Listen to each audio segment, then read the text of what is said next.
Hey guys, how's it going? Hope you're doing well. My name is Crown, and today I'm going to read you some very interesting stories that I hope that you're gonna love. And now, without further ado, let's go!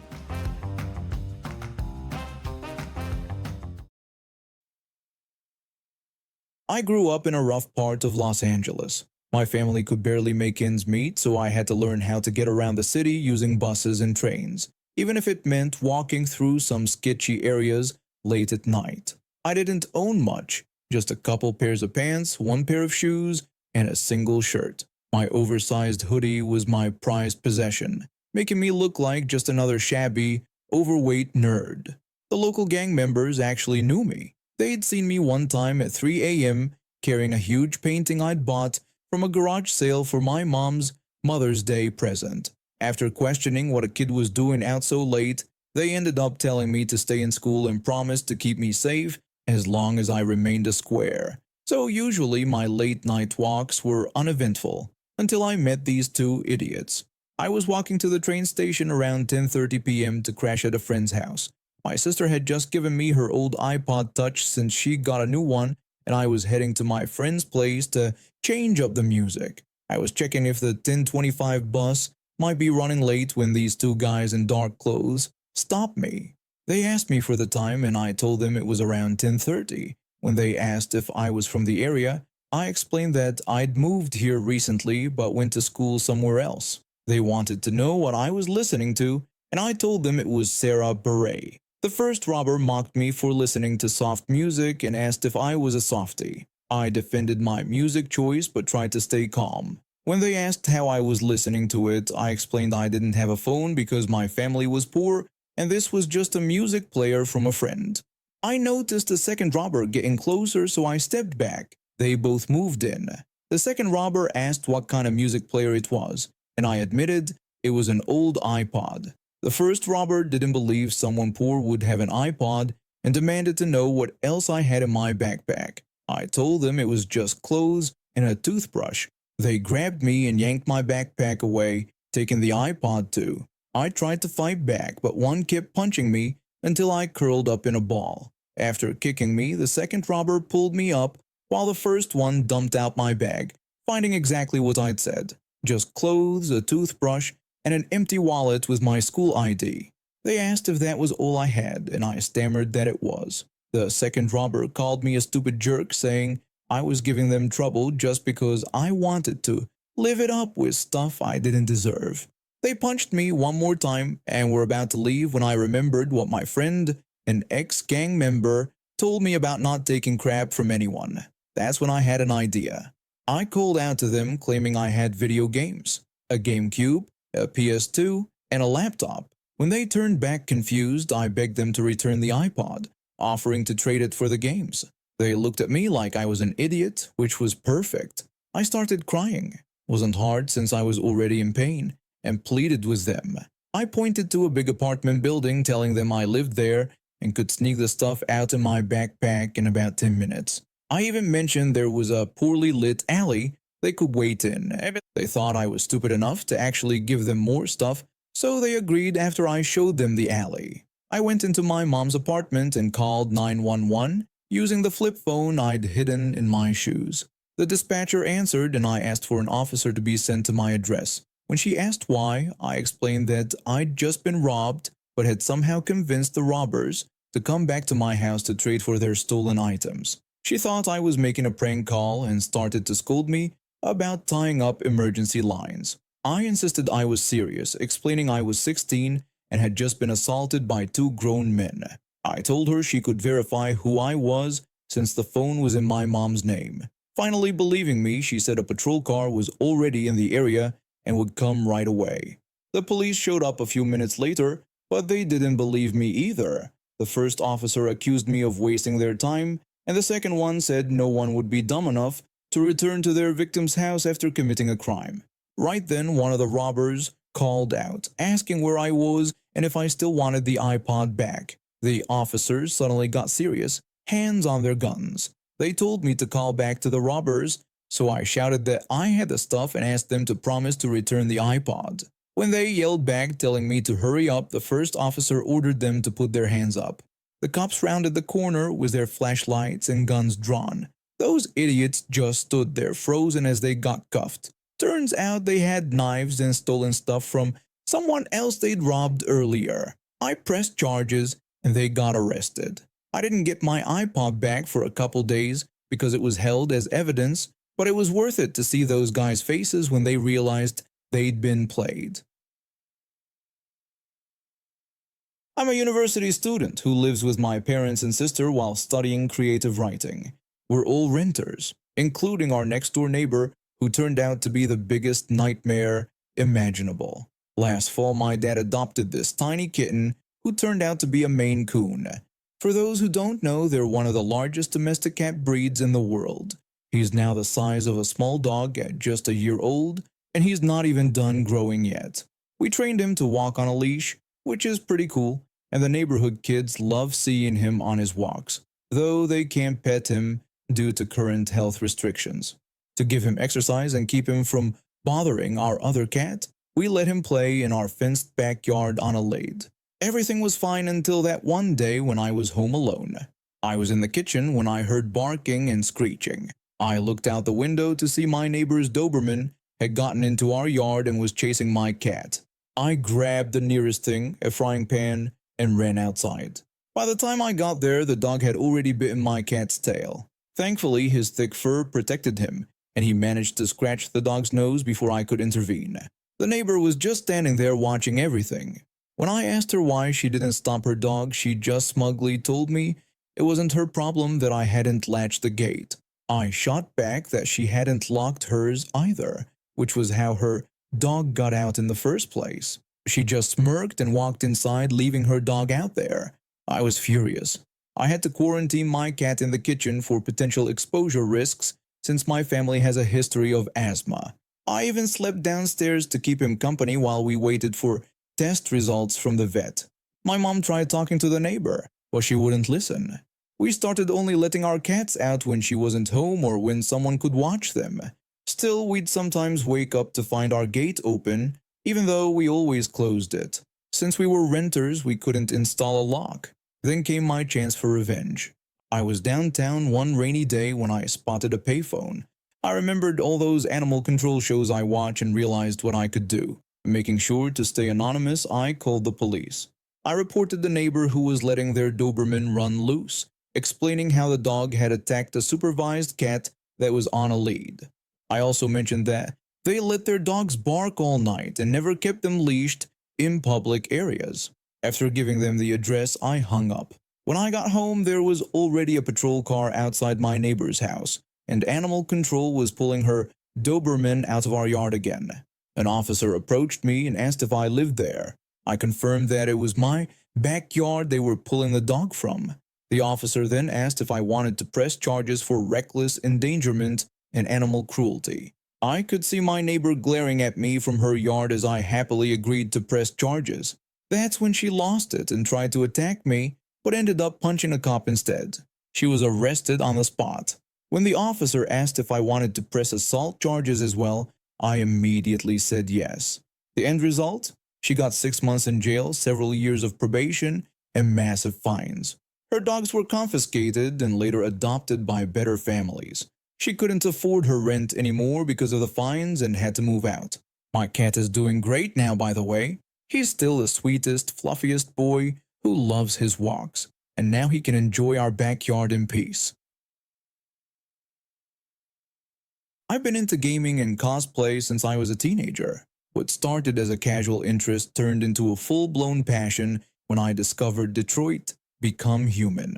The game's portrayal of artificial intelligence and the complex relationship between humans and androids really struck a chord with me. I spent months perfecting my Connor costume, and when my best friend decided to join me as RK900, I knew we had to showcase our cosplays at the biggest fiction convention in our area. The convention was everything we'd hoped for. My friend and I had spent weeks practicing our characters' mannerisms. The stiff posture, the analytical gaze, and of course the iconic blue LED lights we'd crafted ourselves. We even had the blue armbands that marked us as androids in the game, though from a distance, They did look surprisingly similar to security badges. Everything was going great until my sister, who tagged along to experience her first convention, got hungry. The food trucks were stationed outside and it was freezing cold. The kind of cold that makes you question all your life choices, especially the decision to wear a thin android uniform. I told my sister I would accompany her but insisted that our friend shouldn't have to stand out in the cold weather. My friend decided to wait near the exit, which happened to be next to two doors reserved for staff use. One led to what I assumed was the control room.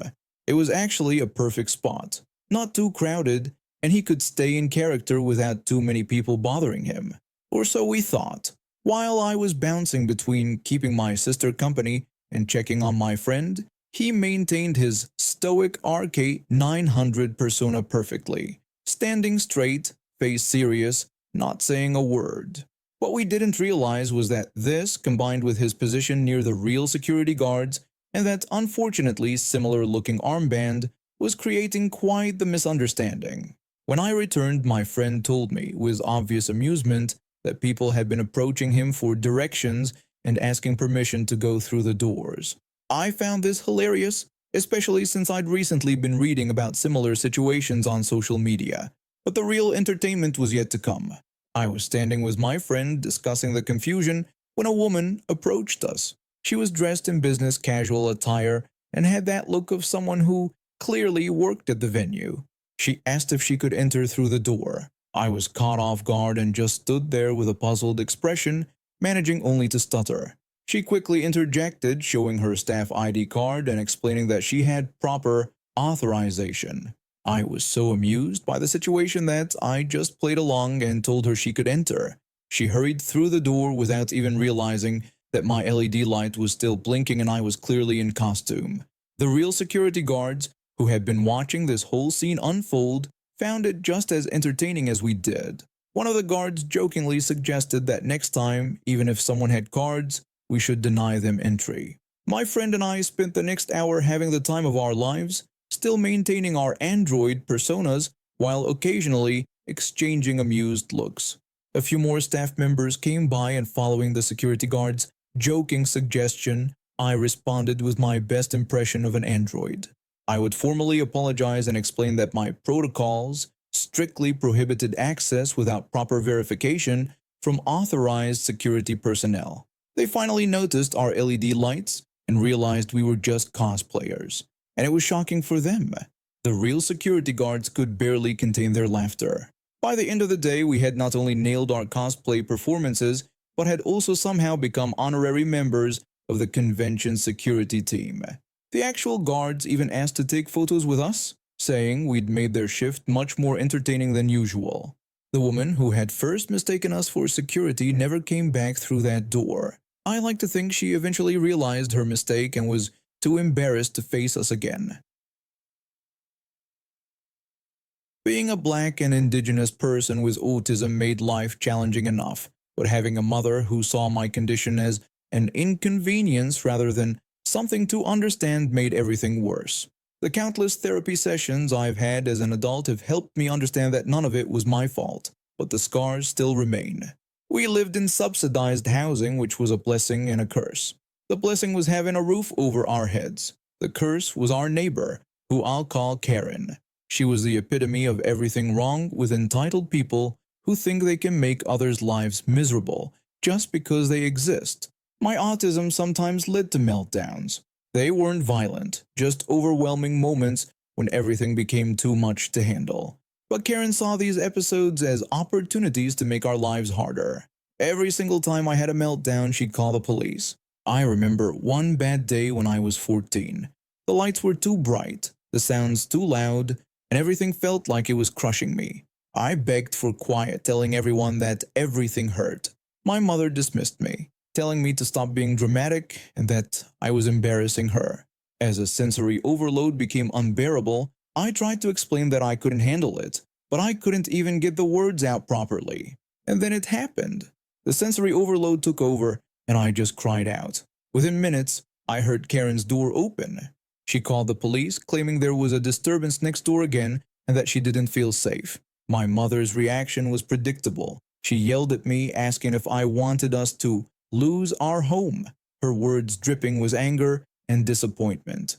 You see, there used to be this policy where if the police were called too many times to a subsidized housing unit, the family could lose their housing voucher and be banned from the program. Karen knew this. She weaponized it against a child who couldn't control their neurological responses. My mother used these incidents to justify ruining every important moment in my life. My 16th birthday got cancelled because I had a meltdown 2 days before. My high school graduation celebration shortened to just dinner because I got overwhelmed during the ceremony. My mother would always lecture me about how this was why we couldn't have nice things, insisting that I needed to learn to control myself. When I would tell her I was trying, she'd just demand that I try harder, warning me that the neighbors were watching and would call the police again. Years passed, and I later found out that the policy about police calls leading to voucher termination had been overturned nearly 20 years ago. But Karen kept calling the police until she learned this fact. Then, suddenly, the calls stopped. It was never about feeling unsafe. It was about trying to get a black and indigenous family kicked out of the building. This year, Karen announced she was moving out. That's when I hatched my plan. Sweet cold revenge served on a glittery platter. I went online and ordered the finest glitter bomb money could buy. The kind with extra fine glitter that gets everywhere and never fully goes away. I made sure it would arrive just before her move-out inspection. The day it arrived, I was in my room when I heard the most satisfying scream, followed by the loudest door slam I've ever heard in my life. I could hear Karen screaming in frustration about the glitter being everywhere. Her panic was music to my ears. I could hear her frantically vacuuming for hours, but anyone who knows glitter knows that it's the herpes of craft supplies. It never really goes away. The glitter was holographic, meaning it would catch the light at different angles, making it impossible to miss during the inspection. 2 days later, I watched from my window as Karen supervised the movers, super angry as she spotted more glitter on her furniture being loaded into the truck. She lost her entire security deposit, a whopping $3,000, because the cleaning crew couldn't remove all the glitter from the carpets and walls. She had no idea who sent it or why. After all, why would she connect it to the police calls that stopped nearly 2 decades ago? As far as she knew, she had just randomly received a glitter bomb that cost her thousands of dollars. As for my mother, I've been secretly saving money from my part-time job. In 3 months, I'll have enough to move out. I've already signed a lease for a small studio apartment across town. She doesn't know yet, but the day I leave, I'm also leaving behind a letter explaining exactly why she'll never hear from me again. My therapist says revenge doesn't heal trauma, but watching Karen lose thousands of dollars because of her own racist actions felt like justice. And now we have reached the end of today's stories. Thank you for watching, and see you next time.